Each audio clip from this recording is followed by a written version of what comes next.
घडता संताची संगती,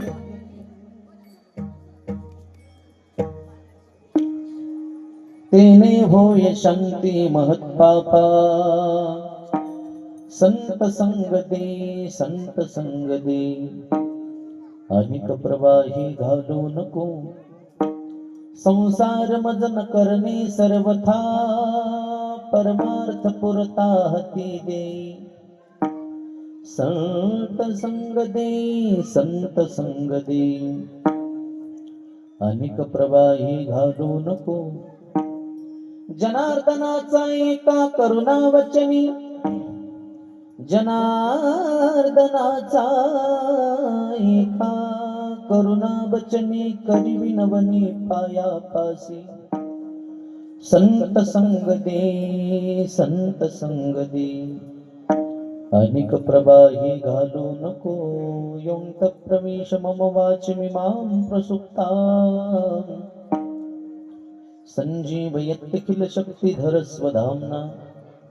अन्यांश हस्तचरण श्रवणत्वगादिं, प्राणार्नमो भगवते पुरुषाय तुभ्यं। पांडुरंगा करो प्रथमा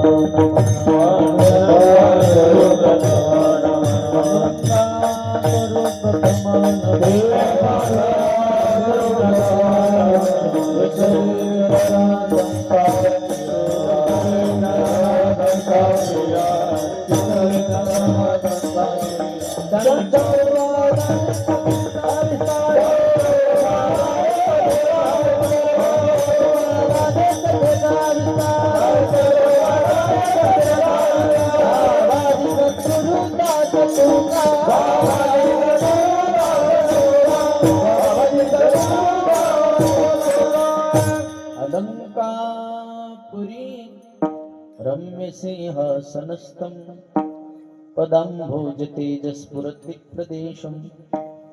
विधीन्द्रादिदेवैः सदा स्तूयमानो, समाधिस्थमूर्तिं भजे ज्ञानदेवं।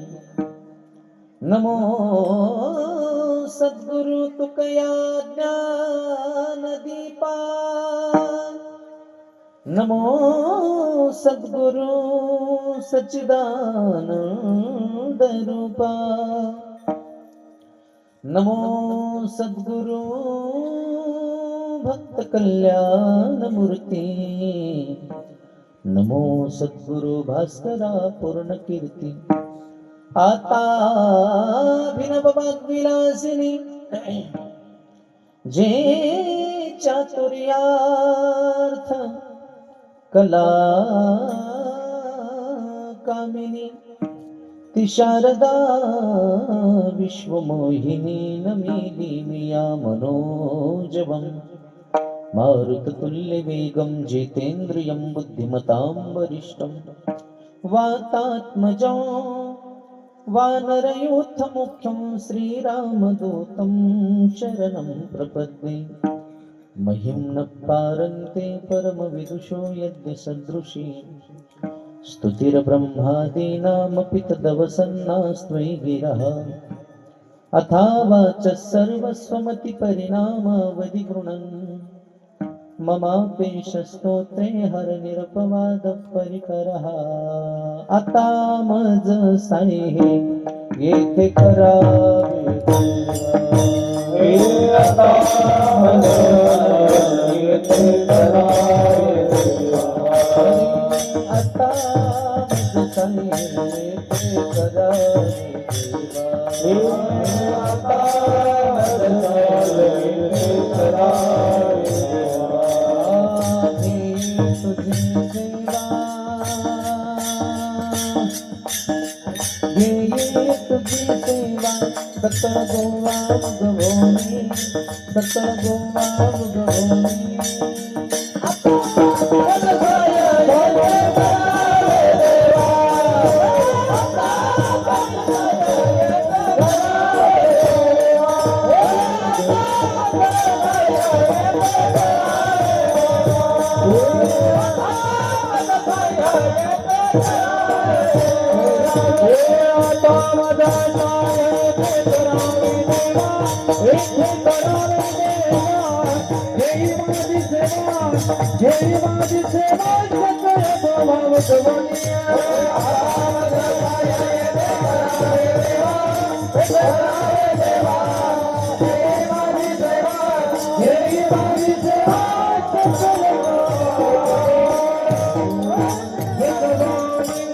अर्धक्षण घडता संताची संगती, तेने होय शांती महत्पापा.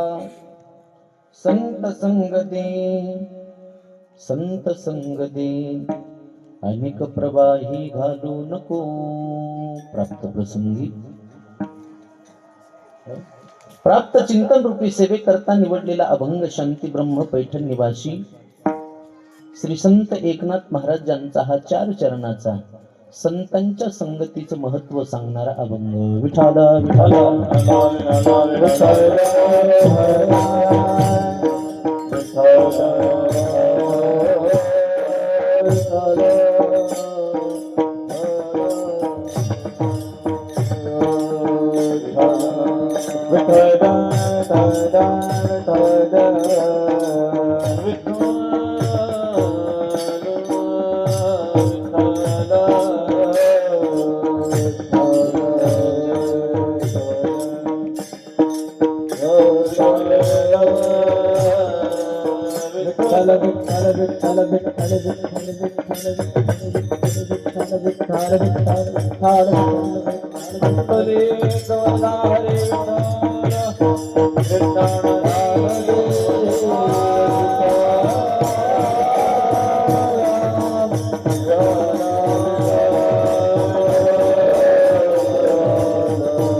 गेल्या 33 वर्षापासून चालत असलेला हा अखंड हरिनाम सप्ताह वर्षे 34वे सालाबाद प्रमाणे याही वर्षी कोण बोलले या वर्षी चालत असलेला हा अखंड हरिनाम सप्ताह तथा शिव महापुराण कथा कथा प्रवक्ते श्री हरिभक्तीपरायण परमेश्वरजी महाराज टाकळगावकर यांच्या रसाळ ओजस्वी वाणीतून आपण कथा श्रवण करत आहात. आजच्या कीर्तनाचे यजमान श्रीमान धोंडेराम रामरावजी वंजे व त्याचबरोबर मला ज्यांनी फोनवरून संपर्क केला या कार्यक्रमाचे आयोजक संयोजक मृदंगाचार्य श्री हरिभक्तीपरायण परमेश्वर महाराज वंजे यांच्या वतीनं माझ्याकडे आलेली ही आजच्या दिवसाची कीर्तन रूपी सेवा आहे. कार्यक्रमाच्या अनुषंगाने जमलेली सर्व उपस्थित गुणीजन मंडळी, आदरणीय महाराज मंडळी, श्रोते मंडळी, माता भगिनी, श्री हरिभक्तीपरायण गायनाचार्य आमचे अरुण महाराज, त्याचबरोबर गायनाचार्य आमचे चैतन्य महाराज, रामेश्वर महाराज, रोहित महाराज, परिसरातून आलेली सर्व काही भजनी मंडळी, मृदंगाचार्य आमचे परमेश्वर महाराज आहेत आणि उत्कृष्ट मृदंगाचार्य पण आज शूटिंग करायला बसले ते आमचे अविनाश महाराज आहेत. सर्वांचं वैयक्तिक नाव घेण्यापेक्षा मस्तक हे पायावरी या वारकरी संतांच्या प्रतिवर्षी पंढरपुरा जाती महाद्वारा हरी भेटी विठाला विठाला.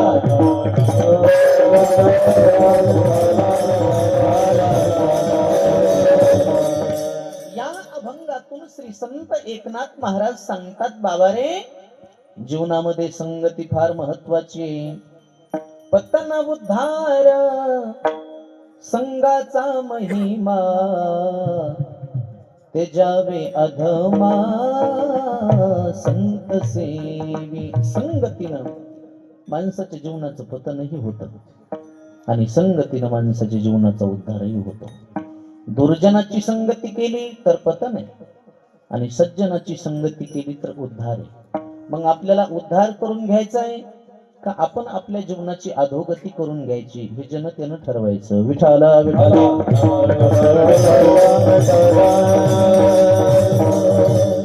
वाईटाची संगती केली का विचार वाईट होतात, विचार वाईट झाले आचरण वाईट होतं आणि आचरण वाईट झालं की माणसाची प्रगती होत नाही, माणसाची अधोगती होत असते. पण चांगल्याची संगती करा, कृती चांगली होते, विचार चांगले होतात, आचरण चांगलं होतं आणि मग मात्र जीवनाची प्रगती झाल्याशिवाय राहत नाही. फक्त चांगल्याची संगती पाहिजे. जेवढं तुम्ही चांगल्याच्या संगतीमध्ये बसताल, चांगल्याच्या संगतीमध्ये उठताल, तेवढी तुमची किंमत वाढत असते. भाजीपाला विकणाऱ्याच्या तराजूवर जर माशी बसली तर काही फरक पडत नाही, पण तीच माशी सोनं मोजत असताना सोनाराच्या तराजूवर जर बसली तर तिची किंमत 5,000 होत असते. तुम्हीच ठरवा कोणाच्या संगतीत बसायचे. विठाला.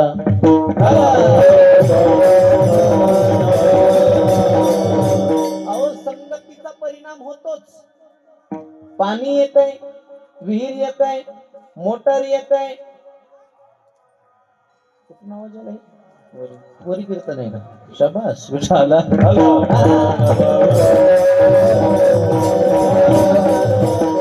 पाणी येत आहे, विहीर येत आहे, मोटर येत आहे, पण तेच पाणी उसाला गेलं गोड झालं, तेच पाणी कारल्याला गेलं कडू झालं, तेच पाणी मिरचीला गेलं तिखट झालं. पाणी एकच आहे ना, पण परिणाम संगतीचा आहे. विठाला.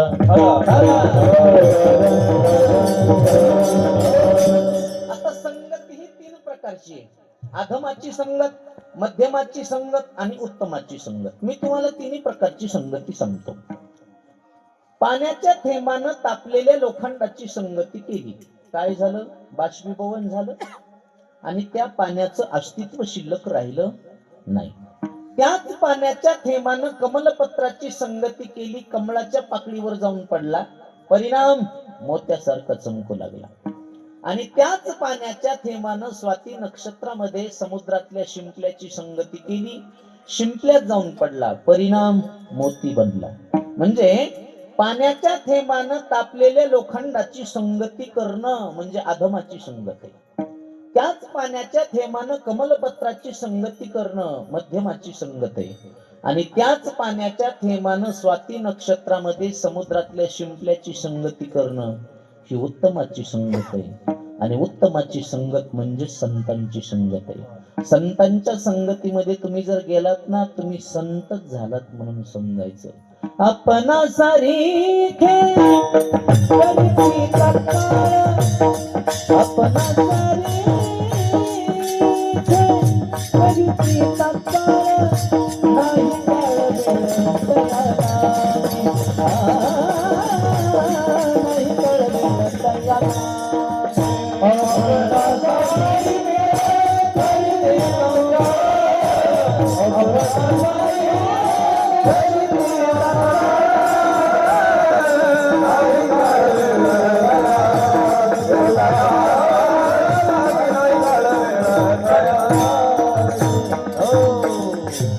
अपना सारीखे करीती तात्काळ, नाही काळ वेळ तया लागे. संतांच्या संगतीमध्ये एकदा माणूस गेला की मग माणूस संतच झाला म्हणून समजायचं. संगती चांगलीच पाहिजे. आता दुर्जनाची संगती किती वाईट आहे सांगू? महाराजांना दृष्टांत देऊन सांगितलं. मला सांगा, विंचवाची संगत घडावी का? घडू नये. कधी घडू नये? कधीच घडू नये. विंचू कुठं बरा असतंय का? पण महाराज म्हणले एक वेळ विंचू बरा. विंचू बरा नाही, पण विंचवाला सुद्धा बरा म्हणण्याची पाळी आली, कारण काही माणसं विंचवापेक्षा बेकार आहे. कसे? विंचू जर तुमच्या अंगावरून फिरला तर काही फरक पडत नाही. विंचवानं नांगी जरी तुमच्या अंगावरून फिरवली तरी काही फरक पडत नाही. हा, पण विंचवानं जर नांगी हाणली, हा, मग साक्षात्कार झाल्याशिवाय राहत नाही. विंचू हानी नांगी आग्न लावी अनिका अंगी, म्हणजे विंचवाच्या फक्त नांगीत विषय. कशात विषय? नांगीत विषय. पण दुर्जन माणसाच्या सर्व अंगात विषय. तैसा दुर्जन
तुका म्हणे विंचवाची नांगी तैसा दुर्जन सर्व अंगी.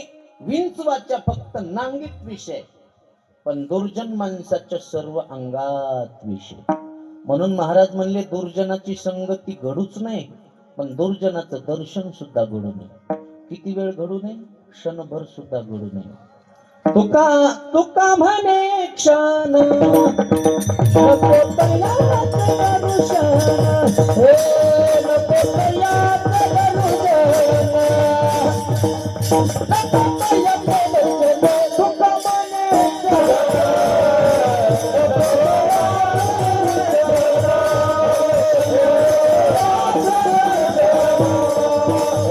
दर्शन.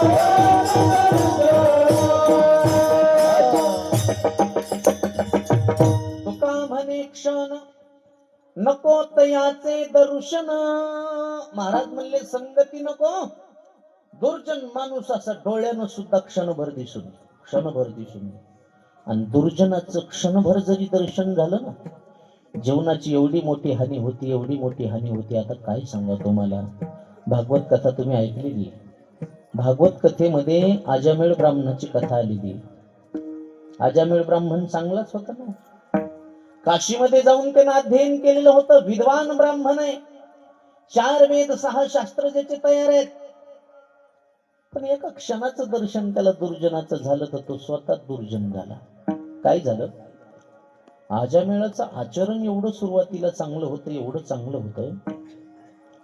आजामेळ देवपूजा केल्याशिवाय पाणी सुद्धा पित नव्हता. एवढं आजामेळाचं आचरण होतं. म्हणून माणसानं जीवनामध्ये नित्य नियम केला पाहिजे. आंघोळ केल्याच्या नंतर तुम्ही ज्ञानेश्वरी वाचा, गाथा वाचा, हरिपाठ म्हणा, हनुमान चालीसा म्हणा. अहो नसलच काही जमत तर निदान रामकृष्ण हरी म्हणा. त्याच्याशिवाय तुम्हाला खाण्याचा अधिकार नाही. आणि जर खात असताल तर महाराज म्हणले काही नित्य नेमाविन अन्न खायतो स्वान, वाया मनुष्य पण भार वाहे तो वृषभ. श्वान म्हणजे कुत्रा. त्याच्यात आणि कुत्र्यात काही फरक नाही. म्हणून नित्य नेम जीवनामध्ये असला पाहिजे. अहो हे कुत्र्याला सुद्धा कळतंय हो. कुत्रे सुद्धा बरेच चांगले आहेत. माझ्याकडे एक व्हिडिओ होता. एक बाई अशी एका प्लेट मध्ये काला करते दुधामध्ये आणि ती कुत्र्या पुढे ठेवती. कुत्र खात नाही. त्या अगोदर तिला श्लोक म्हणावा लागतो. वदनी कवळ घेता नाम घ्या श्री हरीचे, सहज हवन होते नाम घेता फुकाचे, जीवन करी जीवित्वा अन्न हे पूर्ण ब्रह्म, उदर भरण नो हे जाणीजे यज्ञ कर्म. हे सगळं म्हणल्याच्या नंतर ते कुत्र त्या काल्याला तोंड लावते. आता हे त्या कुत्र्याला कळायलंय त्या दोन पायाच्याला कळू नये का विठाला?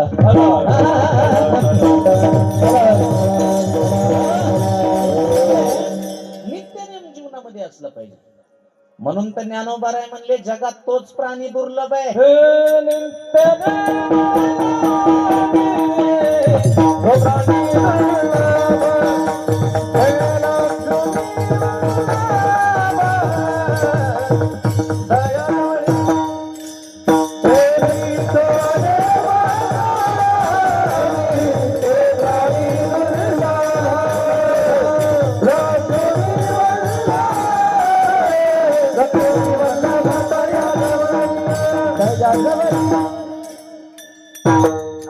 नित्य नेमनामी तो प्राणी दुर्लभ, लक्ष्मी वल्लभ तया जवळी. नित्य नेम करणारा माणूस दुर्लभ आहे.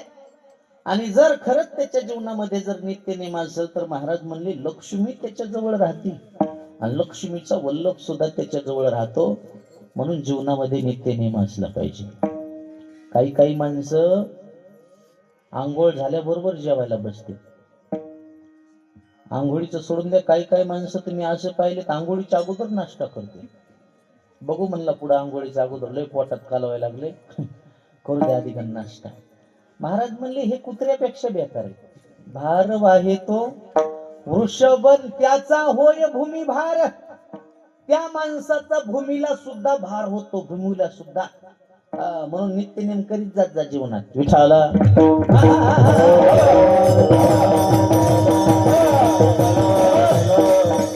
आजामेळाचा नित्य नेम होता बघा.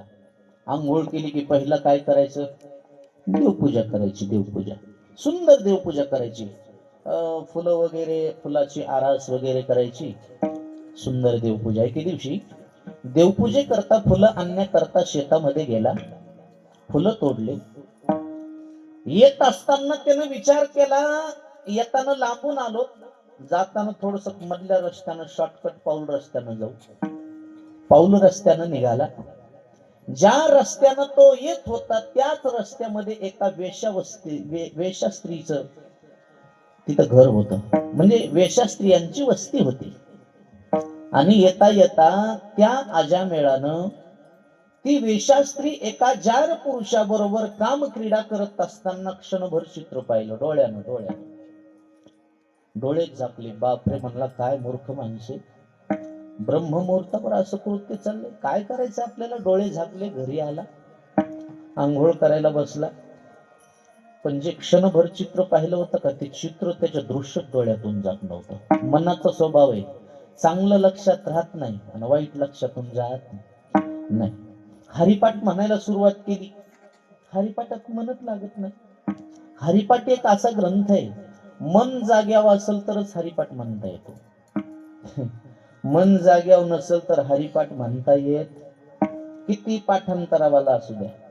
ज्ञानदेवाप्रमाणे आत्मा हा निधान म्हणायच्या ऐवजी ज्ञानदेवाप्रमाणे निवृत्ती देवी ज्ञानच म्हणते.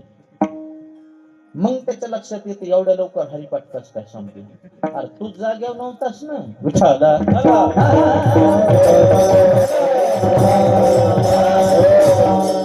तसं आजामेळाचं मनच जाग्यावर राहिलं नाही. मनाच्या मागे जाऊ नये माणसं, मनाला आपल्या मागे वळाव. मनोमार्गे गेला तो तेथेची मुकला आणि हरिपाठी स्थिरावला तोची धन्य. देवपूजा करायला बसला, देवपूजेत बी मन लागत नाही. आता काय करावं? कसं असतंय, काही गोष्टी जर डोळ्यानं माणसानं पाहिल्या तर कोणाला सांगू नये आणि मनात ठेवू नये. कोणाला नाही सांगितलं, समोरच्याला सांगितलं तर समोरच्याची बदनामी होती. मनात ठेवलं तर स्वतःच नुकसान होते, स्वतःची हानी होती. आता ज्या मेळानं कोणाला सांगितलं नाही पण मनात ठेवलं ना, त्याचा परिणाम एवढा झाला. एक दिवस आजामेळ स्वतःच घरदार सोडून, पतिव्रता स्त्री सोडून वेश्या स्त्रीच्या घरी गेला. त्या वेश्येसोबत संग केला. एवढी वाईट परिस्थिती झाली त्याची. जेवढा पैसा धन संपत्ती कमवलेली होती का, ती सगळी धन संपत्ती त्या वेश्या स्त्रीच्या नादी लागून सगळी बर्बाद केली. आज जे माणसं या व्यसनाला लागले ते माणसं आज भिकारी झाले. तिनं प्रेम केलं पण कुठपर्यंत? जोपर्यंत पैसा आहे तोपर्यंत. पैसा संपला, प्रेम संपलं. पैशावर प्रेम आहे. Love is a money, money is a love, money is a life, in life is a money. No money no love in the world. विठाला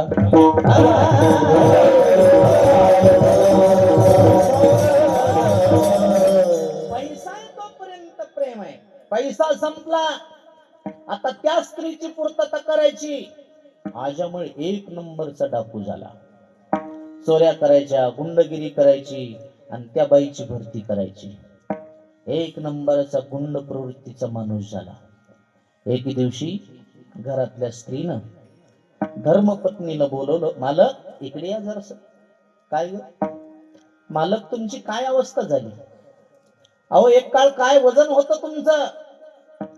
प्रत्येक माणूस राम राम घातल्याशिवाय तुमच्या पुढे जात नव्हता.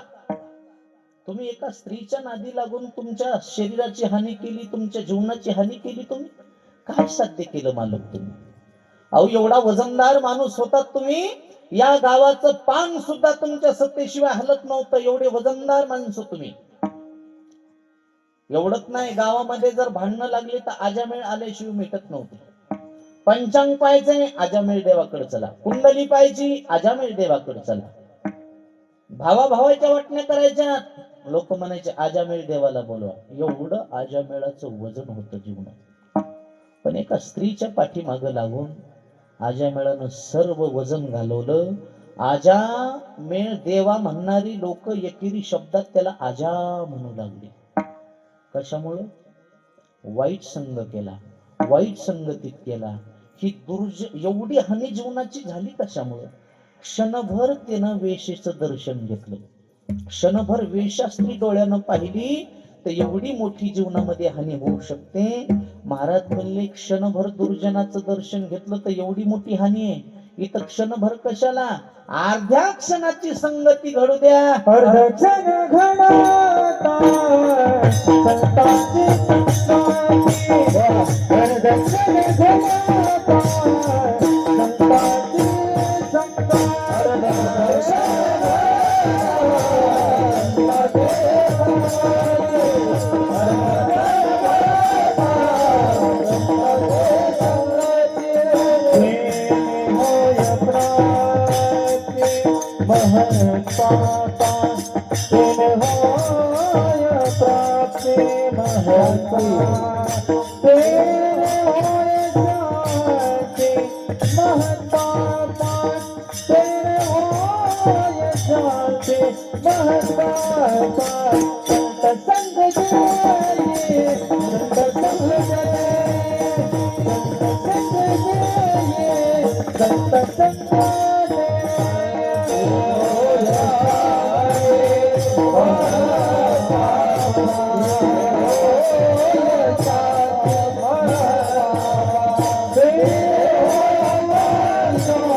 अर्धक्षण घडता संताचे संगती, तेने होय शांती महत्पापा. अर्ध्या क्षणाची संगती जरी साधूची घडली ना, संताची घडली, तर माणसाच्या जीवनाचं कल्याण आहे. बरं कोण्याही प्रकारानं संताची संगती घडू द्या. संत समागमे एखादी परी, व्हावे त्याचे द्वारी स्वानयाती. काही काही माणसं जगद्गुरु तुकोबाराच्या संगतीत सहज गेले, सहज, पण त्यांच्या जीवनाचं कल्याण झालं, सोनं झालं त्यांच्या जीवनाचं. एक उदाहरण सांगतो तुकोबाराच्या चरित्रातलं. संताची संगती केल्या किती जीवनाचं चांगलं होत असतं. पुणे जिल्ह्यामध्ये खेड तालुका आहे. आता त्याला राजगुरुनगर असं म्हणायला लागले. म्हणजे राजगुरु नावाचे देशभक्त त्या गावात होऊन गेले. आणि त्या खेडच्या पश्चिम दिशेला एक कडूस नावाचं गाव आहे. कोणतं गाव? कडूस. त्या कडूस नावाच्या गावामध्ये जगद्गुरु तुकोबारायच्या काळात एक व्यक्ती राहत होती. त्या व्यक्तीचं नाव होतं गंगाराम पंत मवाळ. शेतकरी माणूस होता. आले भागाते करीतो तुझे नाम उच्चारितो. आपलं काम भलं आपण भले. आणि त्या गंगाराम पंताकडं एक म्हैस होती. म्हैस, दुभती म्हैस. म्हैस एवढं दूध द्यायची. गंगाराम पंताचा अख्खा संसार त्या म्हशीवर चालायचा. पण एके दिवशी घडलं असं, अहो ती म्हैसच हरवली. आता म्हैस हरवली का सुटून गेली का कोण सोडून दिली पताच नाही. काही काही माणसं सोडून देण्यासारखी बी पण हरवली म्हैस. आता म्हैस कुठं गेली? म्हैस कुठं गेली? उन्हाळा होता, चैत्र महिना होता, कुठं गेली असेल म्हैस? दुधाची तर एवढी पंचायत. मग घरातले माणसं म्हैस पाहू लागले. एक दिवस झाले, 2 दिवस झाले, 3 दिवस झाले, म्हैस सापडली नाही. पाहता पाहता 5 दिवस झाले, म्हैस सापडली नाही. आणि म्हैशीचा शोध घेता घेता गंगाराम पंताचे एक ज्ञानेश्वरीची ववी लक्षात आली. हिरव्या चारे भांबावे पशु. हिरवा चारा दिसल्याच्या नंतर पशु भांबावतात. मग आता हिरवा चारा कुठं असेल? ते पंचक्रोशीत पाहू लागले. कोण मका पेरलेली आहे का? कोणाचा कडूळ खायला आलेला आहे का? आणि मग पाहता पाहता त्यांची नजर त्या भंडाऱ्या डोंगराकडे गेली. आणि भंडाऱ्या डोंगराची दाट हिरवीगार झाडी पाहिली. आणि मग त्यांच्या लक्षात आलं. ते म्हणले आपली म्हैस भंडाऱ्या डोंगरावर तर गेली नसेल. जाऊ दे म्हणले, बघायला काय हरकत आहे. आणि मग भंडाऱ्या डोंगरावर गंगाराम पंत मवाळ गेले. डोंगर चढून वर आले. आता तिथं आल्याच्या नंतर त्यांना तिथं म्हैस दिसली नाही. मग एका झाडाखाली बसून एक साधू भजन करू लागले. त्या साधूचं नाव होतं श्रीमंत श्री संत श्री जगद्गुरु तुकोबाराय. तुका म्हणे आम्हा एकांताचा वास, ब्रह्मी ब्रह्मरस शिवू सदा. एकांतात भजन आहे. त्या भजनाची ताकदच अशी होती गड्या. मी तर म्हणतो खरं एकांतात केलेलंच भजन बरं आहे. एकांतात केलेलं भजन एक तर देवासाठी तरी असतं, नाही तर मग स्वतःच्या समाधानासाठी तरी असतं. असं भजन काय, त्या भजनामध्ये आनंद असेल तुकोबारायच्या. तुकोबाराय पुढं म्हणायचे, वृक्ष वेली पाठीमाग सूर आळवायच्या. वृक्षवल्ली आम्हा सोयरी वनचरे. वृक्षवल्ली आम्हा सोयरी वनचरे. पक्षी सुस्वरे आळवीते. वृक्षवल्ली आम्हा सोयरी वनचरे. वृक्षवल्ली आम्हा सोयरी वनचरे. ये रे सुखे रुचे एकांताचा वास. नाही गुण दोष अंगायत. वृक्षवल्ली आम्हा सोयरी वनचरे. वृक्षवल्ली आम्हा सोयरी वनचरे. सुंदर भजन तुकोबारायचं सुरू आहे. नाठवोनी देह कायाचे चिंतन. देहावर नाही तुकोबार. आणि तेवढ्यात हे साधक तिथं गेला. कोण? तुम्ही ध्याना व्हायचं का? कोण? गंगाराम पंत मवाळ. त्यानं विचार केला, म्हैस दिसली नाही. कोणीतरी महाराज झाडाखाली बसून भजन करायलेत, महाराज कुठले असते? जाऊ द्या म्हणला, कुठले का असं, आपण महाराजांनाच विचारू, तुम्ही म्हैस पाहिली का?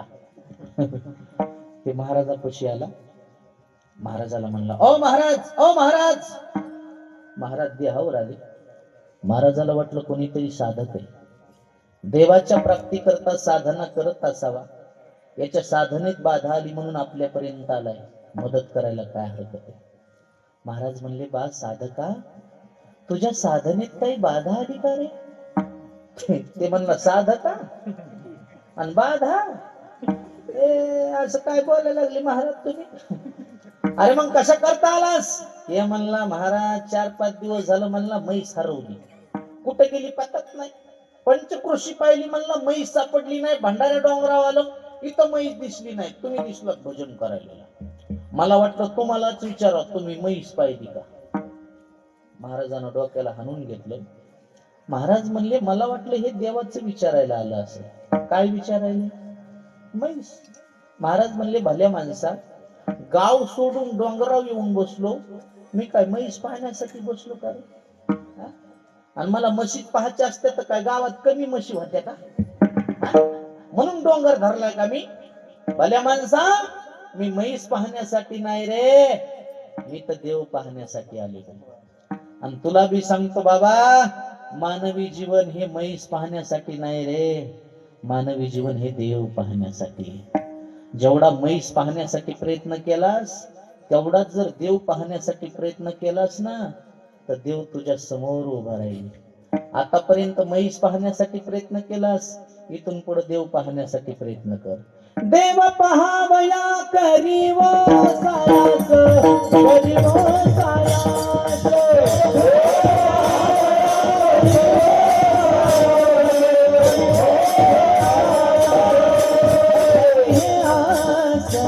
नधरी हे आसना शिवंत, नधरी हे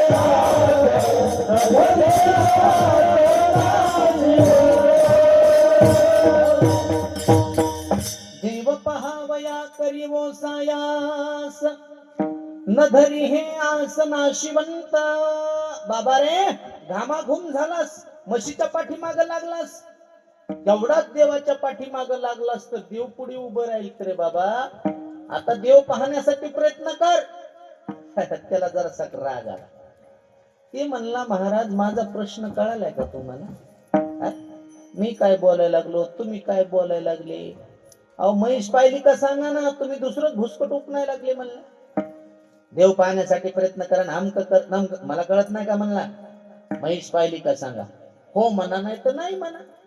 हो म्हणलं तर पुढे जाईल, नाही म्हणलं तर पाठीमागे जाईल. तुम्ही दुसरंच सांगायला लागले म्हणलं. महाराज म्हणले गिराईक जरा खट्याळत दिसायले, पण काय करा म्हणले, आता आपल्यापर्यंत आलंय. पण महाराजाच्या पक्क लक्षात आलं, याला देवाचं सांगायला जावा तर देव याच्या डोक्यात शिरत नाही. देव याच्या डोक्यात का शिरत नाही? कारण याच्या डोक्यात म्हैस आहे. जोपर्यंत याच्या डोक्यातून म्हैस जात नाही, तोपर्यंत ह्याच्या डोक्यात देव शिरत नाही. याच्या डोक्यात देव शिरवायचा असेल तर अगोदर याच्या डोक्यातून काय काढावं लागेल? म्हैस काढावं लागेल. बऱ्याच जणांच्या डोक्यातून म्हशीच जात नाही. कीर्तनात बसले तरी जात नाही. म्हशीची पेंड, म्हशीची वैरण आणि म्हशीचं दूध. कधी आळंदी नाही, कधी पंढरपूर नाही, कधी देहू नाही, असेच मेले हे. असेच असेच असेच. ते वामन भाऊ, श्री संत वामन भाऊ एक जणाला म्हणले का रे चल वारीला? ते म्हणला महाराज वारीला आलो असतो. मग म्हैस कोणाला धारच काढू देत नाही. महाराज म्हणले काय काय काय म्हणला? म्हैस कोणाला धार काढू देत नाही. महाराज म्हणले उद्याच्याला जर तुझी म्हैस मेली तर मग काय करशील? खरंच त्याची दुसऱ्या दिवशी म्हैसच मेली. झेंडा घेऊनच दिंडीत आला. महाराज म्हणले अरे म्हशीची धार कोण काढीन? ते म्हणला महाराज शब्द कसे खोटे होतील तुमचे. काय झालं? म्हैसच मेली. महाराज म्हणले बरं झालं मेली. ती म्हैस जर तुला पंढरपूरला येऊ देत नसल, ती म्हैस जर तुला वारी करू देत नसल, ती म्हैस जर परमार्थ करायला आडवी येत असल, तर अशा म्हशी मेलेल्या बऱ्या. बऱ्याच म्हशी कीर्तनाला सुद्धा येऊ देत नाही. कीर्तनाला निघालं की पिळे घालतात. आज बी चालले का? आज बी चालले, आज बी चालले, आज बी चालले का? मग ती म्हैस 4 पायाची असो, तुम्हीच म्हणाले वा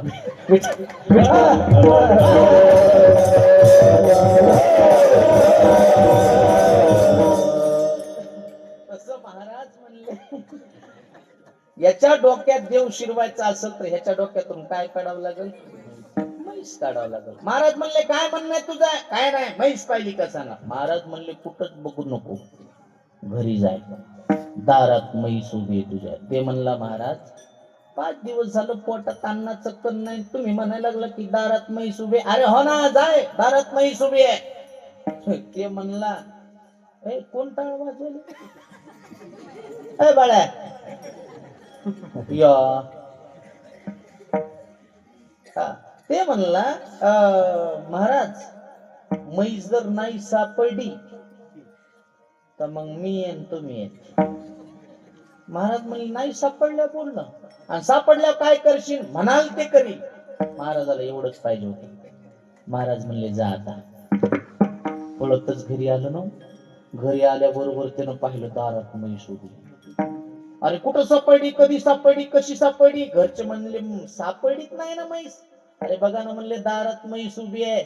मग तुकोबाऱ्याचा अधिकार त्याच्या लक्षात आला. ते म्हणला अरे अरे अरे, ज्या महात्म्याच्या शब्दावर म्हैस सापडू शकते त्या महात्म्याच्या शब्दात देव सापडू शकत नसता. मला महाराज म्हणले होते म्हैस पाहण्यासाठी काय प्रयत्न करतोस?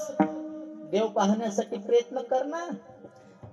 अरे मी जर म्हणलो असतो ना मला देव पाहायचा आहे, महाराजांना देव असं समोर उभा केला असता. चुकलं म्हणला माझं चुकलं म्हणला. कळाला नाही तुकोबाऱ्याचा अधिकार.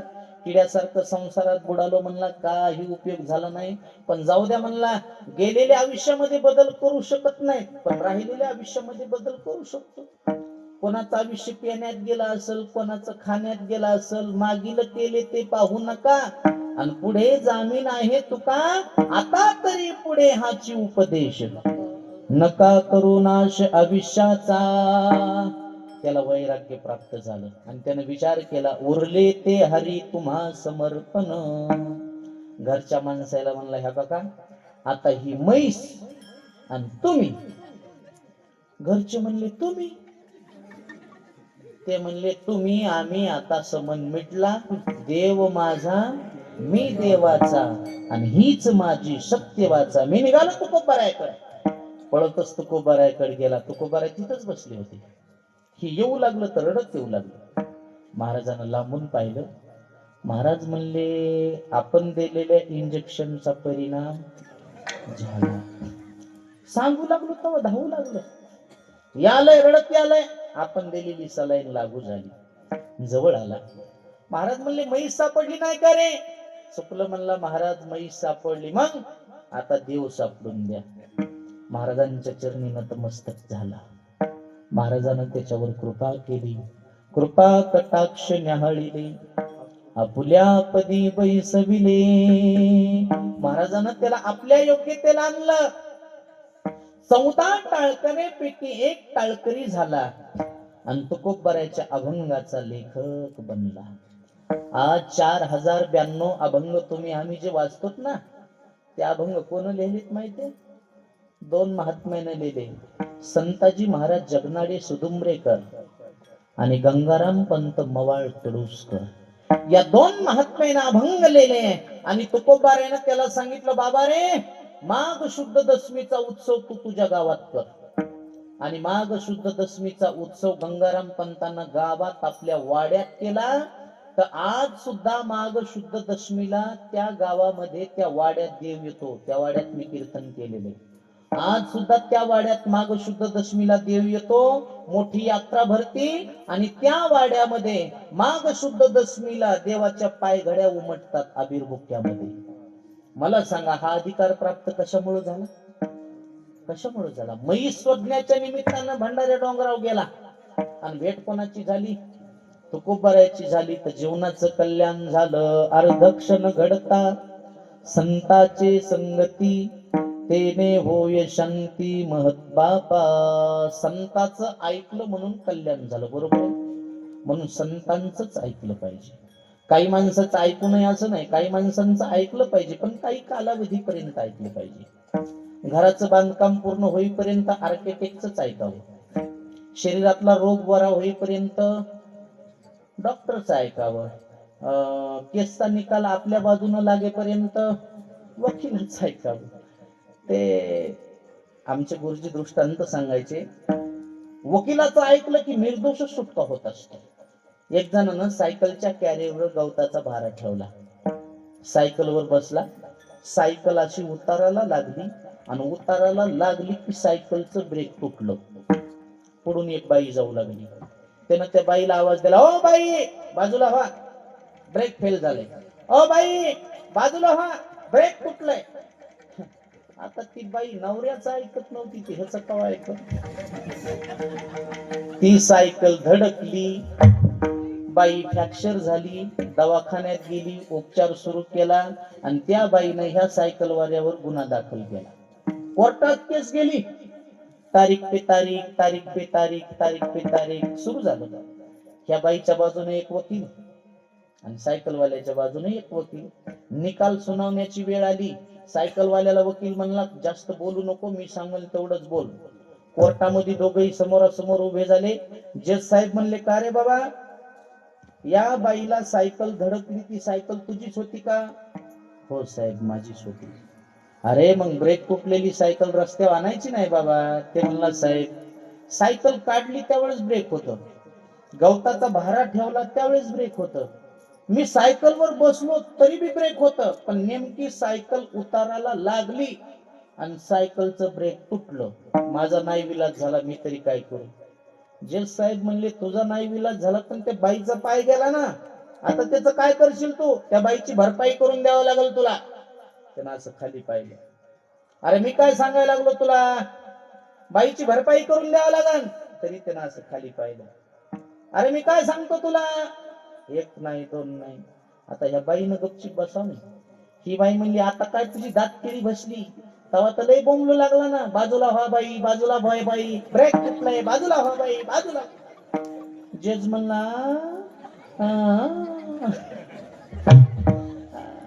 हिला मध्ये टाकून याची निर्दोष सुटका करा. मला सांगा, निर्दोष सुटका झाली कोणाचं ऐकल्यामुळं? वकिलाचं ऐकल्यामुळं. म्हणून केसचा निकाल लागेपर्यंत वकिलाचं ऐकावं, रोग बरा होईपर्यंत डॉक्टरचं ऐकावं, घराचं बांधकाम पूर्ण होईपर्यंत आर्किटेक्टचं ऐकावं, आणि कीर्तन होईपर्यंत, लग्न होईपर्यंत माय बापाचं, आणि लग्न झाल्या जाऊ द्या, पण मरेपर्यंत आणि आयुष्यभर मात्र संतांचंच ऐकावं. मज निरंतर जागवी, हो मज निरंतर जागवी,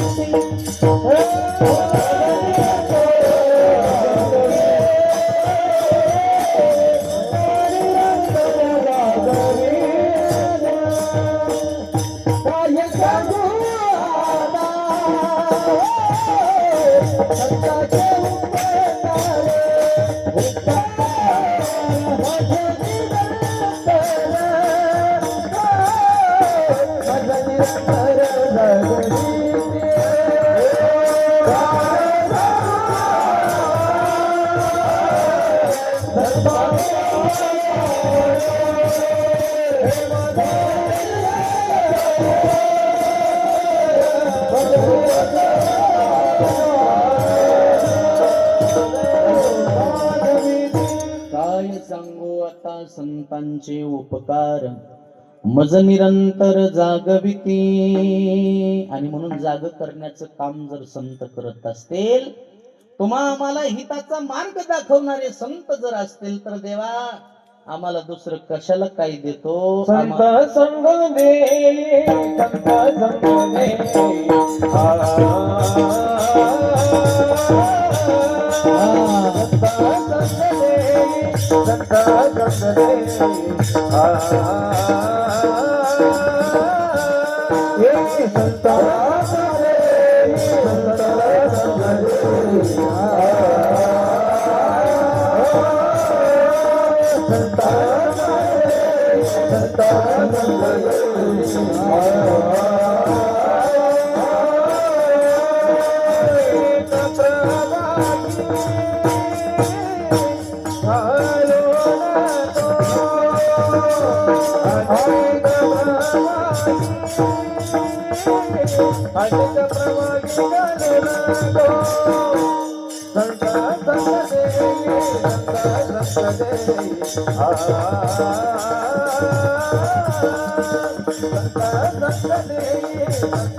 संत संगते अनेक प्रवाही घालू नको देवा, मला संताची संगती पाहिजे. संताची संगती पाहिजे मला जीवनामध्ये. संगती एवढी महत्वाची आहे. संताची संगती का पाहिजे? आपल्या जवळचे फक्त दोनच लोक आहेत, संत आणि भगवंत. कोणी आपल्या जवळचं महाराज नाही. या जग स्वार्थी आहे. उपमुख्यमंत्री अजितदादा पवार गेल्याच्या नंतर बऱ्याच जणांना असं वाटलं की आता पक्ष थांबला. ना पक्ष थांबला, ना निवडणुका थांबल्या, ना राजकारण थांबलं. उलट तिसऱ्याच दिवशी घरातल्या लोकांनी जाऊन शपथविधी केला. याच्यातून एकच शिकण्यासारखं आहे, तुमचं कोण आहे या जगात? कोण आहे तुमचं या जगामध्ये? सांगा ना, कोण आहे तुमचं या जगात? माणूस मेल्याच्या नंतर लोक रडतात, पण जो मेलाय त्याचं काय होईल म्हणून नाही रडत. आमचं काय होईल? बरोबर आहे, आमचं कसं होईल म्हणून रडणारे लोक आहेत. जो मेलाय त्यानं जीवनामध्ये परमार्थ केलाय का नाही? नामस्मरण केलंय का नाही? पुण्य केलंय का नाही? मग आता त्याचं कसं होईल म्हणून नाही रडत. आमचं कसं होईल म्हणून रडतात. म्हणून कधीही ध्यानात ठेवा, जन हे सुखाचे दिल्या घेतल्याचे, अंतकाळीचे नाही कोणी, नाही कोणी. या जगामध्ये देव, संत, भगवंत सोडून राजो जगात आपलं कोणीच नाही. प्रेम करायचं तर त्याच्यावर करा. विठाला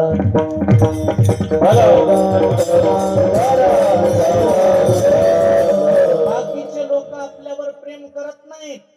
सोयी रे धाई रे संपत्तीचे लोक, निर्वाणीचा एक पांडुरंग.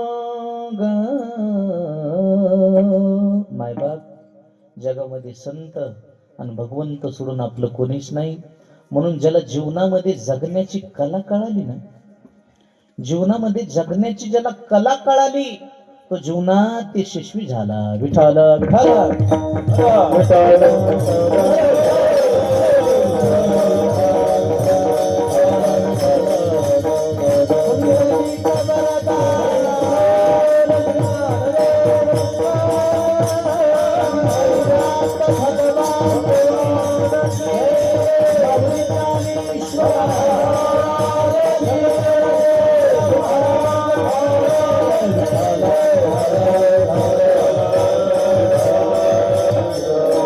आणि जीवन जगत असताना जीवन असं जगा, असं जगा. हे बघा, हे कलियुग आहे आणि या कलियुगामध्ये बडाई सांगायला जमत नाही.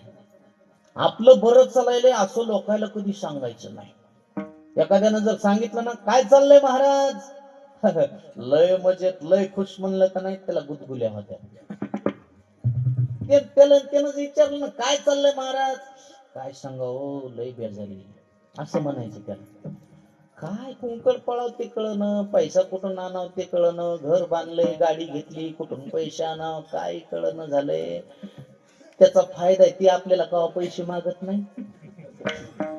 आपल्याकडे असले तरी ते म्हणते राहू देवा 2-4 महिन्याला द्या.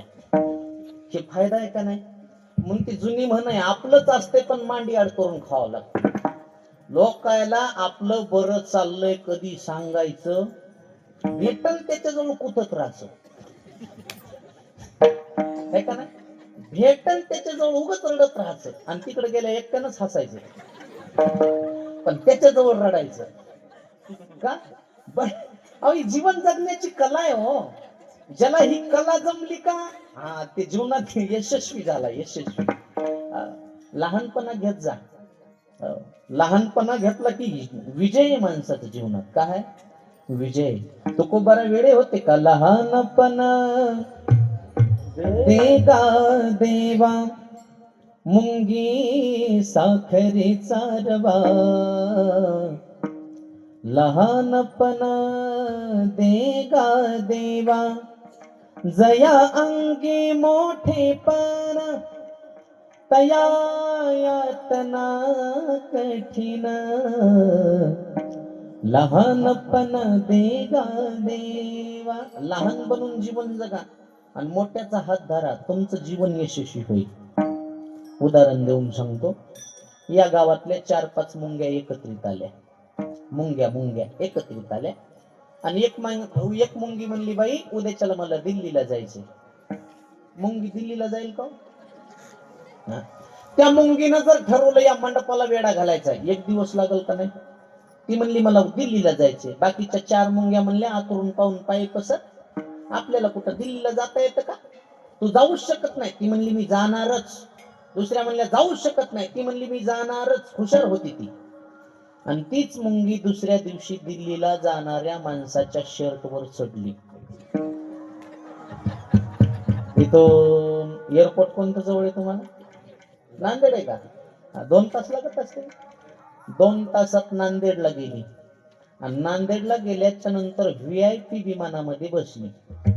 बुकिंग नाही, रिझर्वेशन नाही, पासपोर्ट नाही, आधार कार्ड नाही. 90 मिनिटात दिल्लीला गेली. विमान 90 मिनिटातच जातं. 90 मिनिटात दिल्लीला गेली आणि दिल्लीला गेल्यावर त्या मुंगीनं इकड्या मुंग्याला व्हिडिओ कॉल केला. बकमधली न्यू पार्लमेंट इन दिल्ली. मी आता दिल्लीला आले, मी आता लोकसभेत चालले, तुला आता मोदी साहेबाची एंट्री दाखवते. आणि बाकीच्या मुंग्या म्हणल्या होय ग, आणि तू दिल्लीला कस काय गेली ग? ती म्हणली बाई मी दिल्लीला येण्यासाठी 2 गोष्टी केल्या. मी एक तर लहान झाले आणि मोठ्याचा हात धरला म्हणून दिल्लीला येऊन पोहोचले. दृष्टांत संपला. लहान बनून जीवन जगा आणि संत रूपी मोठ्याचा हात धरा, मोक्ष रूपी तुम्हाला दिल्ली गवसल्याशिवाय राहणार नाही. हो, म्हणून संत संग दे अनिक प्रवाही घालू नको विठाला विठाला.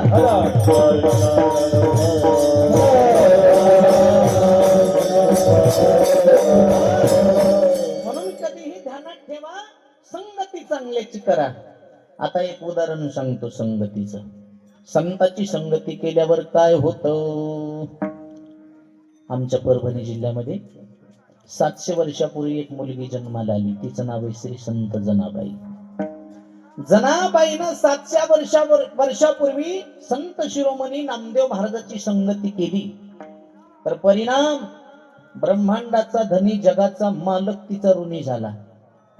आणि पहाटे उठवायला जनाबाईला देव येत होता. कोण येत होता?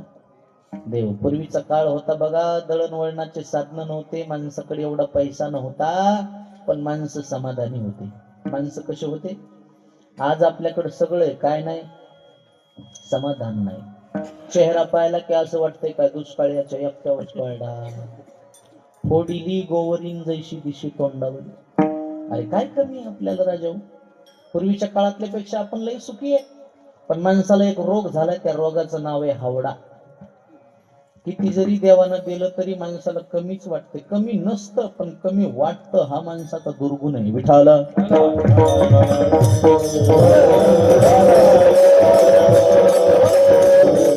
समाधानी होते पूर्वीच्या काळातली लोक. बायकाला जरा जास्त काम होते, उठून दळावं लागायचं. आता दळायचं कामच राहिलं नाही. राहिलं का माय दळायचं काम? आता दळता दळता सासूबाई मेल्या, आणि तुमच्या नशिबी गिरणी आल्या. दळायचं काम राहिलंय का आता? नाही. अहो, पूर्वीच्या काळातल्या बाईला कोणताच रोग नव्हता, शरीराला व्यायाम होता. एवढं काम होतं, एवढं काम. शहरातली बाई लिफ्ट न वरी जाती, लिफ्ट न खाली येती, तरी मनक्यात गॅप, पायाला मुंग्या आल्या. लई अवघड आहे. पण पूर्वीचा काळ होता बघा, व्यायाम होता शरीराला, काम होत हो. आता जात बी राहिलं नाही. राहिले का जात? आता जात जात जात कुठ चालले हो? जात चाललो दळायला. जात जात आता जातच राहिलं नाही. इथून पुढच्या पिढीला लिहून ठेवावं लागणार आहे. जात कशाला म्हणत होते, पाटा कशाला म्हणत होते, वरवाटा कशाला म्हणत होते, खलबता कशाला म्हणत होते, उखळ कशाला म्हणत होते, मुसळ कशाला म्हणत होते, कळल का? लांबच सोडून द्या, आताच कळत नाही. पुणे मुंबई सारख्या मेट्रो सिटीत तर काहीच कळत नाही. पुण्यामध्ये मी काल्याचं कीर्तन करू लागलो, काल्याच्या कीर्तनात प्रसंग सांगू लागलो. यशोदा माता दह्याचं मंथन करायची, रवी डेऱ्यात टाकायची, रवी टाकून घुसळण करायची. मी एका बाईला विचारलं, म्हणलं बाई तुम्हाला रवी माहिती आहे का? रवी? ती म्हणली हो महाराज माहिती आहे ना, रवी आणि मी एकाच क्लासमध्ये होतो. ते रवी ना इकडे रवी सांगायला लागलो. कळत नाही त्याला, करता काय? जुना काळ गेला, जरा जास्त काम होते. आजही ही जुनी माणसं सांगतात, पहाटेच्या वेळेस कोण्याही दारासमोर जर गेलात ना, तुम्हाला जात्याचा आवाज ऐकूयाचा. बरोबर आहे का? जात्याचा आवाज. बाई जर दळायला लागली तर तिला माहेरची आठवण यायची, आणि माहेरची आठवण आल्याबरोबर माहेरासाठी गाणं म्हणायची. कुठं वेळ निघून जायचा तिला बी कळायचं नाही. आज माहेराले जाणं, झाली झाली व पहाट, आली आली डोळ्या पुढे माझ्या माहेराची वाट, माझ्या माहेराच्या वाटे किती लागतील ठेसा, वाटेवरच्या दगडा तुला फुटली रे वाजा, माहेराले जाण झाली झाली व पाट, आली आली डोळ्या पुढे माझ्या माहेराची वाट. काय होतं? लेकरू जर रडत असेल ना, लेकरानं शांत बसावं ह्याच्यासाठी पूर्वीच्या काळातली आई अंगाई गीत म्हणायची. कोणतं गीत? गाय झोपली गोठ्यात, घरट्यात चिवताई, परसात वेलीवर झोपल्या गजाई जुई, जगा वेगळी ही ममता हो, जगा वेगळी ही ममता, जगा वेगळी अंगाई, आज माझ्या पाडसाला झोप का ग येत नाही, निंबोनीच्या झाडा मागे चंद्र झोपला ग बाई. लेकरू रांगत रांगत आईच्या मांडीपाशी यायचं, आणि आईच्या गळ्यातलं गोड गोड गाणं ऐकत ऐकत त्याला साखर झोप लागायची. एवढी पूर्वीच्या काळातले लेकर भाग्यवान होते. आईचा आवाज ऐकला तर लेकरू पाळण्यात झोपत होत, पाळण्यात. आताच्या आईला मोबाईल लावून द्यावा लागायला, तेव्हा ते पाळण्यात झोपायला लागले. 1.5 वर्षाच्या कट्ट्याच्या हातात मोबाईल द्यायली. 1.5 वर्षाच्या तुम्ही लेकराच्या हातात मोबाईल देताय म्हणजे तुम्ही तुमच्या लेकराचं आयुष्य कमी करताय, हे ध्यानात ठेवा. हो, म्हणून नका देऊ. एका बाईला म्हणलं, बाई लेकराच्या हातात मोबाईल देऊ नी. ती म्हणली महाराज तो ऐकत नाही हो. 1.5 वर्षाचा, 1.5 वर्षाचा, हे 40 वर्षाचा तो ऐकायला. हा, काय त्याग केला? मायबापाचा त्याग केला, भावा बहिणीचा त्याग केला नाही ना. वाघ होता लग्नाच्या आधी, वाघ वा लांडगा केलंस. हा, 1.5 वर्षाचा कट्टा ऐकत नाही. नका देऊ माय लेकराच्या हातात मोबाईल. लय अवघड. गरोदर अवस्थेमध्ये तुम्ही जसं वागताल ना, तसे संस्कार लेकरावर पडत असते. छत्रपती शिवाजी महाराज जिजाऊ आईसाहेबाच्या पोटात होते त्यावेळी जिजाऊ आईसाहेबांनी ज्ञानेश्वरीचं पारायण केलं. गाथ्याचं पारायण केलं, महाभारत वाचलं, रामायण वाचलं, म्हणून शिवराय सारखी मुलं जन्माला आले. एखाद्या आईच्या पोटी जर चांगला मुलगा जन्माला यावा असं जर वाटत असेल, सदाचारी मुलगा जन्माला यावा असं जर वाटत असेल, मायबापाची सेवा करणारा मुलगा जन्माला यावा असं जर वाटत असेल, तर त्या गरोदर स्त्रीनं कथा ऐकली पाहिजे, कीर्तन ऐकलं पाहिजे, भजन ऐकलं पाहिजे. तेव्हा ते लेकरू चांगले जन्माला येतील ना. हा, आताची आई बघेल ती इंस्टाग्राम, फेसबुक, व्हॉट्सअप स्टेटस, कशी लेकरं चांगली जन्माला येतात मला सांगा बरं तुम्ही. लेकरू मोबाईल शिवाय राहत नाही. त्याच्या पुढे कोणताही खेळणं द्या, अजिबात ते राहत. तुम्ही मोबाईल द्या, एका मिनिटात शांत बसते ते. एका मिनिटात. का शांत बसते माहिती का? ते पोटात असतंय का त्यावेळेस त्याच्या माईनं सगळ्यात जास्त मोबाईल बघितलेला असते. बरोबर आहे का चूक आहे? पण तुम्ही जसं गरोदर अवस्थेमध्ये वागताल का, तसे संस्कार तुमच्या लेकरावर पडत असतात. म्हणून तुम्ही अगोदर चांगलं वागा. एखादं लेकरू लईच भांडकुदळ असेल ना, समजून चालायचं हे पोटात होतं त्यावेळेस याची माई सासूला भांडली होती. दुसऱ्याला विचारायची गरजच नाही. विठाला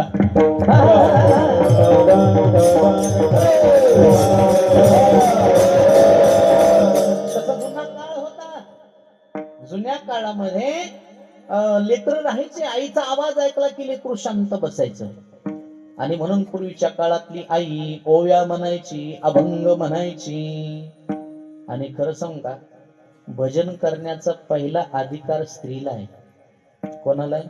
यारे यारे लहान थोर, याती भलत्या नारी नर. अगोदर नारी आणि मग नारीला अगोदर अधिकार आहे. मला वाटतंय आपल्या घरातल्या माय माऊलीनं स्वयंपाक करत असताना जर नामस्मरण केलं तर फार मोठा फायदा आहे. करणारीला फायदा, खाणाऱ्याला फायदा. अन्नातले दोष निघून जातात आणि ते अन्न अन्न न राहतात प्रसाद बनत असतो. पवित्र ते अन्न हरी चिंतनी भोजन. मोद्यापासून एक काम करायचं, रामकृष्ण हरी रामकृष्ण. तुम्हाला जे नाव आवडते ते घ्या. ओम नमः शिवाय म्हणा, श्री शिवाय नमस्तुभ्यम म्हणा, तुम्हाला जे आवडते ते म्हणा. पण म्हणत म्हणत स्वयंपाक करा. जोरात म्हणायला लाज वाटत असेल तर मनातली मनात म्हणा. जोरात म्हणल्यापेक्षा हृदयात म्हणलेलं त्याला लय लवकर ऐकू जातं. करीत जात जा भजन, नाही करीत जात जा. आपल्या खेडेगावातल्या बायका काही काही भजन करीत नाहीत असं नाही, करतात, पण ह्याच्या अभंग कोणत्याच गात्यात नसते. कुठून जोडी त्यात, कुठून दिंडीच्या वाटाने येतात ना आपल्या इकडे बायका माऊलीच्या सोहळ्यात, काही म्हणतात काही. मला दिंडीत येऊ द्या, माऊलीचा सवळा पाहुऱ्या. सवळा एक म्हातारी म्हणाली, अरे अरे विठोबा तुझ्यात माझ मन, घेतला मोबाईल लावते तुला फोन. बापरे, म्हणजे हिला देवाचा नंबरच भेटला तर काय. तुझी रे आठवण लई लई येते म्हणून तुला मी मिस कॉल देते. बापरे, मला बॅलेन्स संपलं काय तुला. देवाचाही तुरे देवा माझा नंबर करली शो. म्हणलं बाई इकडे वर तुमच्या पाया पडू द्या. रातभर पाकडन काय नाही सापड. भजन म्हणते त्याला, काही बी म्हणा पाहू का आपला. आमच्यातली एक बाई अशी महादेवाला बेल वाहली आणि बेल वाहता वाहता म्हणाली, बेल वाया गेले ग बाय बाय तिकडच घसरून मेले. या अरे का भजन. भजन ते मंगळवानी नरका जाणे चुकेना. पत्ता नाही होते न उद्धार भी होते. नाही तयावीन भुकेला विठ्ठल, येईल तैसा बोल रामकृष्ण. करीत जात जा भजन. पूर्वीच्या काळातली स्त्री म्हणायची बघा.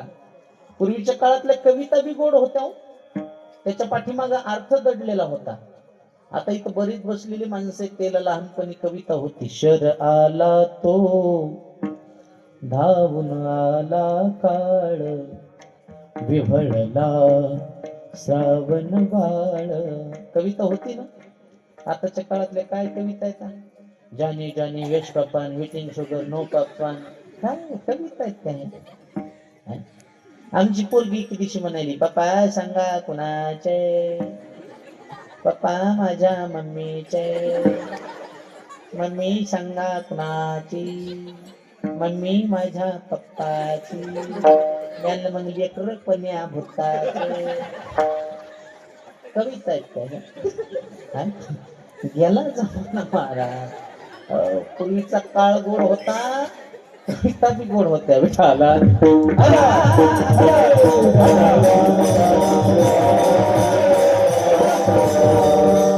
म्हणून पूर्वीच्या काळातली स्त्री एवढा धर्म सांभाळायची. आणखीन बघा तुम्ही, पूर्वीच्या काळातल्या बायका काटवटीत भाकरी करायच्या. इकडे काटवटच म्हणतात का? आता काटवट राहिली नाही. आता बऱ्याच ठिकाणी काटवट राहिली, आता काटवट गेली आणि परात आली. ज्या ज्या बाईनं परातीत भाकर केली असं समजायचं आपल्या पायाची माती नवऱ्याला खाऊ घातल्याप्रमाणे. पूर्वीच्या काळात काटवट होती, लाकडी काटवट होती. त्या लाकडी काटवटीला 2 कान होते. त्या दोन्ही कानावर बाई पाय ठेवायची आणि मधात भाकर करायची. आता ह्या परातीत भाकरी करतात. परातीला का ना असतील का माय? मधात पाय ठेवतात का मग तुम्ही? हा, दोन्ही कोण 2 पायी लावी, त्यात अंगुठ्याचा मळ, पायाची माती. नवऱ्याला म्हणतात काय माया पायाची माती. आता काटवट गेली आणि परात आली, आणि म्हणून त्या काटवटीला राग आला आणि त्या काटवटीनं परात तिला एक लाद घातली आणि तीच परात तुमच्या पोराच्या वरातीत पालथी झाली.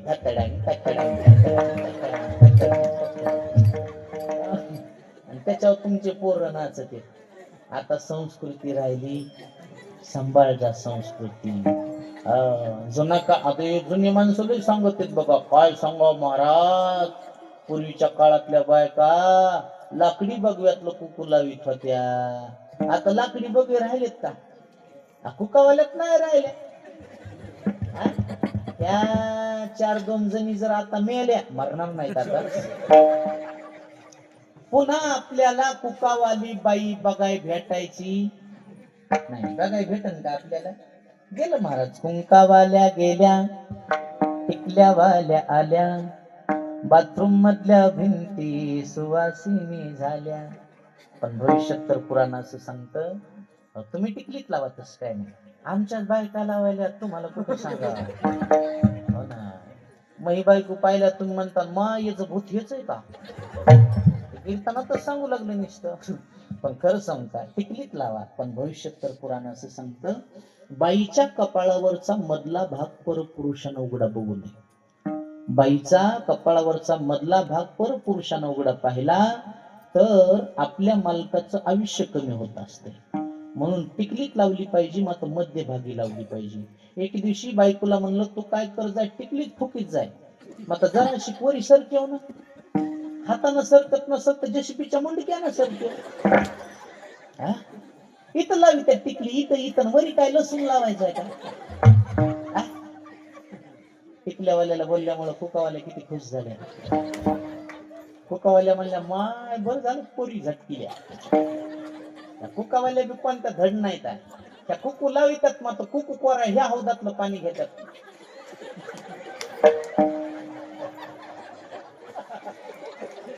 केलं ना मथा रुष्ट.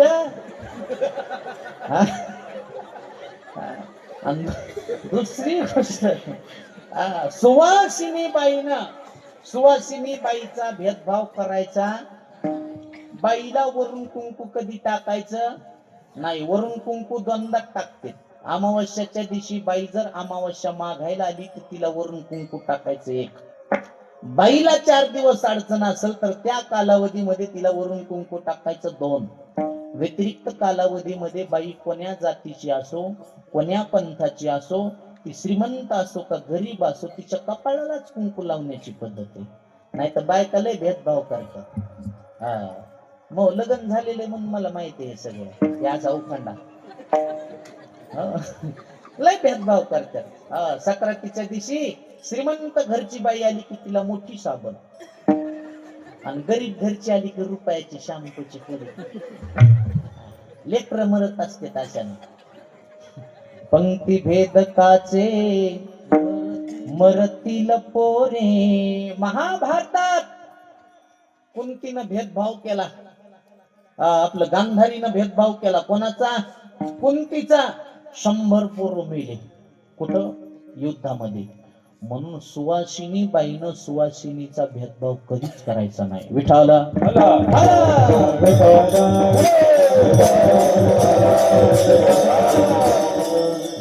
मी तुम्हाला जनाबाई सांगू लागलो. हे सांगत सांगतच हे मधलं उरकलं मला. ऐका, जनाबाई भजन करायच्या तर देव वेडा व्हायचा. एके दिवशी दळता दळता देवाला घाम आलाय, दागिने काढे जनाबाईच्या मांडी खाली ठेवले. पहाटेची 4 वाजले, काकडा सुरू झाला आणि देव विटेव जाऊन उभे राहिले. जनाबाईची वाकळ खांद्यावर घेतली. पुजाऱ्यानं दरवाजा उघडला, मूर्ती पाहिली तर दागिना दिसत नाही. चोरी झाली. वाऱ्यासारखी बातमी पंढरपुरात पसरली. कधी देवाच्या दर्शनाला न येणारी माणसं मंदिरात येऊन देवाची मूर्ती पाहू लागली. मला वाटतंय अशा गोष्टीला लोकांना बोलवायची गरज नाही. भांडणं लागल्यावर म्हणावं लागतंय का आमचे भांडणं बघाया होय? कीर्तन असल्यावर म्हणावं लागतंय. तरी येते का नाही ह्याची गॅरंटी त्याच्यामध्ये लोकांचा दोष नाही. विषय विषयाचा पडी पाडू, गोड परमार्थ लागे कडू. कडू विषय तो गोडू जीवासी झाला. पैसे देऊन लोक पाप विकत घेते, पण गोड परमार्थ लोकांना कडू लागते. पंढरपूर निंदा करू लागलो. कोण केली असेल चोरी? त्या काळात काही सीसीटीव्ही कॅमेरे नव्हते. पायाजवळ पडलेली वाकळ उचलली, विचारलं वाकळ कोणाची आहे? जनाबाईची. जमीची. चोरी तिनंच केली. पंढरपूर निंदा करू लागलं. जने लाज वाटत नाही तुला? कीर्तन करतीस, भजन करतीस, देवाची चोरी करतीस. लोक खरं काय खोटं काय याची शहानिशा करत नाही आणि चांगल्या माणसाची निंदा केल्याशिवाय राहत नाही. त्यातली त्यात आमच्या महाराज लोक टपूनच असते. याचा कुठं वाकडा पाऊल पडते? ज्याचा वाकडा पाऊल पडते ते महाराज नसते. म्हणून आमच्या गळ्यात हार घालते. कोणी म्हणेन श्रद्धा म्हणून, परंपरा म्हणून, पण माझं वैयक्तिक मत आहे, लोक आमच्या गळ्यात हार का घालतात? लोक सावध करतात. महाराज आयुष्यभर हार घालून घेण्याच्या लायकीचे राहा. कीर्तन झाल्या तुम्ही पाया पडता. का पडता? आमचं सगळं दुःख निघून जा. आणि महाराजाच्या मना काहीतरी म्हणा. तसं नाही महाराज, तुमच्या पाया पडतो, पण आयुष्यभर पाया पडून घेण्याच्या लायकीचे सावध करते समाज. सावध. तसं जनाबाईची निंदा करू लागले. राजाला निरोप पाठवला. राज्य सरकार काय करायचं? सुळावर द्या.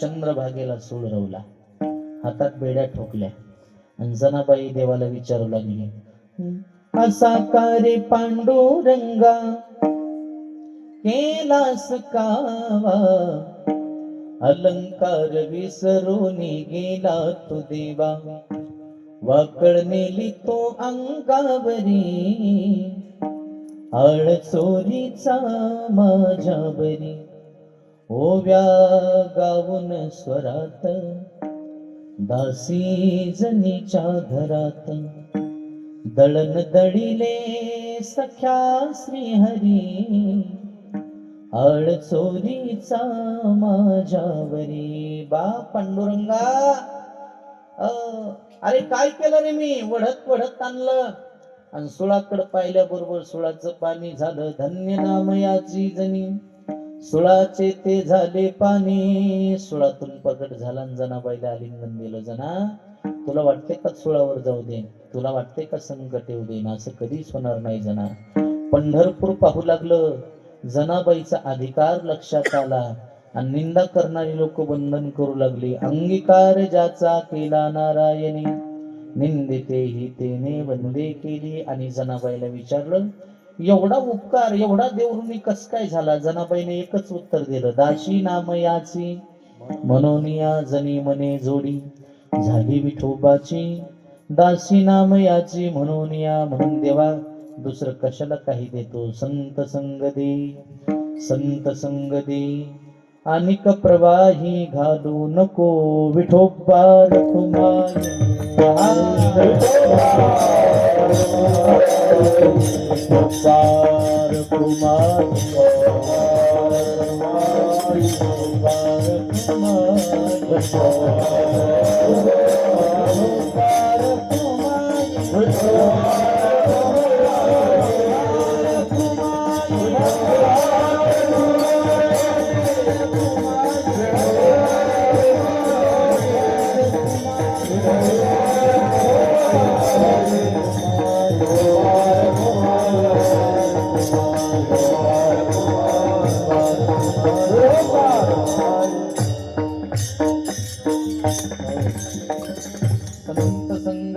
संत संगती अनिक प्रवाही घालू नको.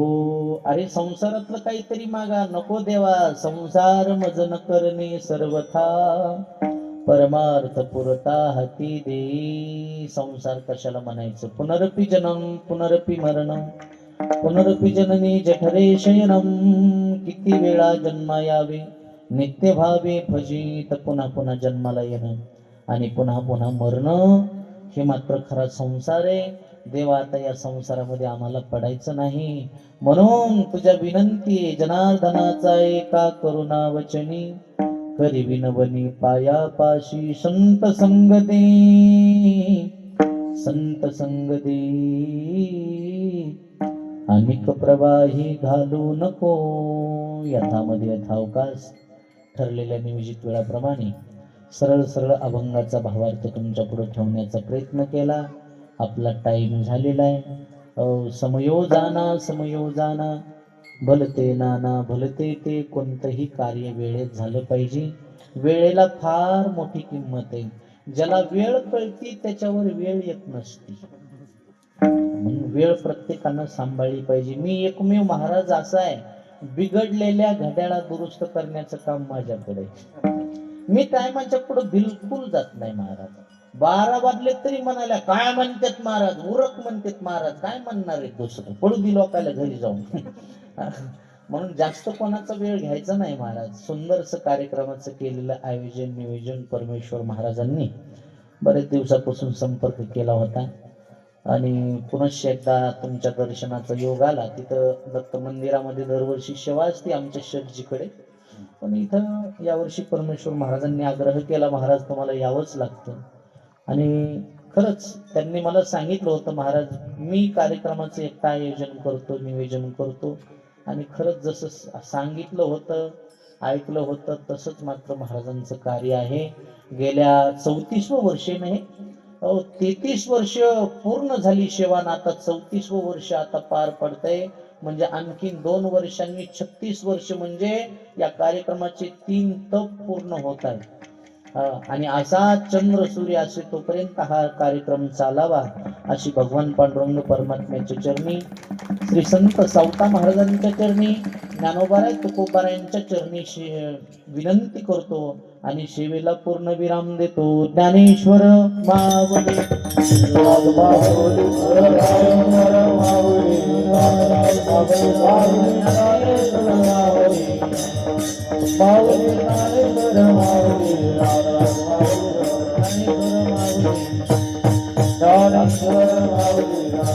तुकाराम तुकाराम तुकाराम तुकाराम तुकाराम तुकाराम